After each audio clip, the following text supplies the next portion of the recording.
I wanted to do a wrap-up of 2020 and looking forward at 2021, so here it is. It's going to be coming out late January, early February, so it's kind of late, but better late than never. So in January of 2020, the year started out really well, obviously. I finished my Disney college program and I became a seasonal cast member. I moved into my first apartment, which was really nice. And then in February, it was largely, don't jump up there. February was largely uneventful. Star Wars: A Galaxy Far, Far Away did close, which it wasn't really one of my favorite Star Wars locations to be at, but it was the only place that you could see certain characters like C-3PO, Darth Maul, Boba Fett, the Imperial Troopers, AWR Troopers, and Captain Phasma, since the march closed prior to this. And also it was a little harder to get shifts. I would be scheduled like 0 to 1 shifts a week, and then somehow I would scrap together 4 or 5 shifts by the time the week came around. That was a little stressful, but you know, I can work with it. And then in March, that was obviously when coronavirus became more prominent. Walt Disney World said they would close for 2 weeks, and they remained closed for much longer than that. And myself and many others worked the last shift without even knowing it. But I'm glad I was able to see the last Happily Ever After, because I do not believe it returned in 2020 at all. I know they were doing some testing with fireworks, but I'm not sure exactly what it was. And then in April, still largely uneventful, Angel celebrated her 12th birthday. Disney employees were all put on furlough, which obviously was not a good sign. May, didn't really have anything happen. We were getting the house ready to sell because this had been something like years in the making. For when my brother graduated, we were gonna move. And then unfortunately in June, we lost Angel to a splenic rupture, I believe it's called. Basically, it was a very aggressive cancer that ruptured, and there wasn't really anything we could do about it. So we lost her very suddenly, and it still hurts. And then we also got the house on the market to sell. In July, we closed on this house and our house, and were able to move in here. The Disney parks also reopened, so there was a little bit of hope that we might be able to get back to work. Although I knew it wouldn't be a fast process, I was hoping that it would happen eventually. Fiona also celebrated her 14th birthday in July. And then unfortunately, at the end of July, my grandpa started getting sick, but it was not with the coronavirus. In August, the furlough was extended indefinitely, and obviously the longer we were furloughed, the less likely it was we would be to come back, especially with the way everything was closed. And then in August, we also started adopting lobster bisque and shrimp scampi. We couldn't adopt shrimp directly in August because she still needed to be spayed as she was a kitten, but now she is ours. And we had lobster on a trial basis because in his previous home, he had started peeing all over the place after a new kitten was introduced. But aside from ripping out the tubing on my fish tank and using all your WWE moves on shrimp, he's been really nice.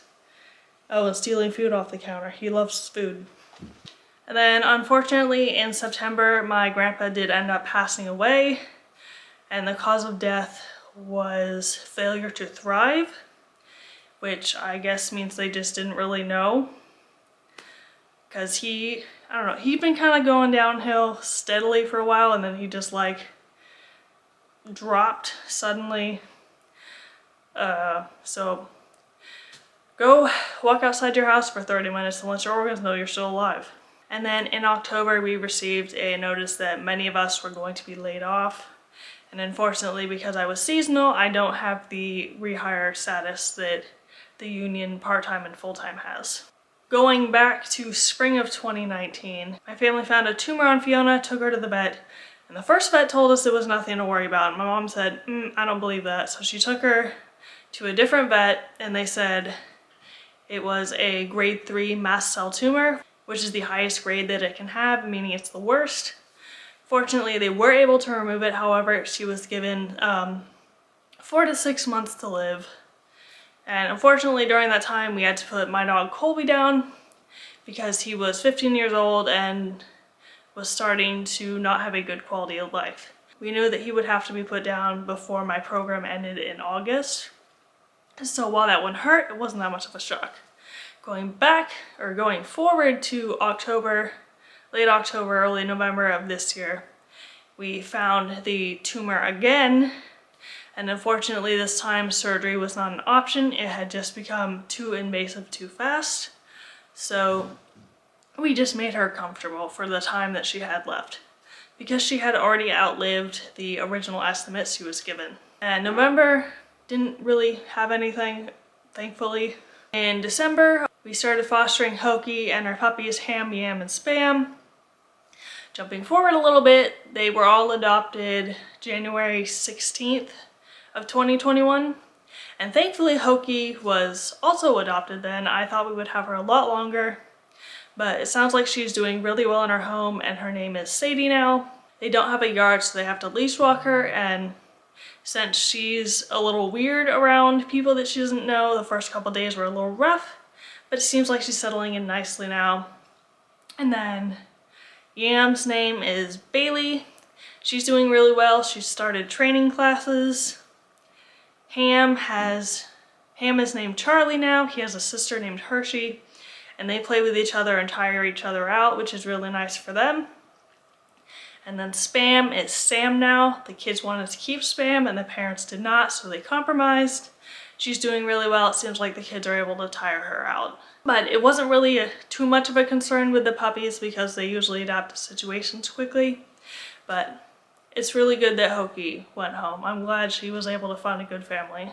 And then in December, I also decided that I would not be renewing my lease and I would move back to Virginia.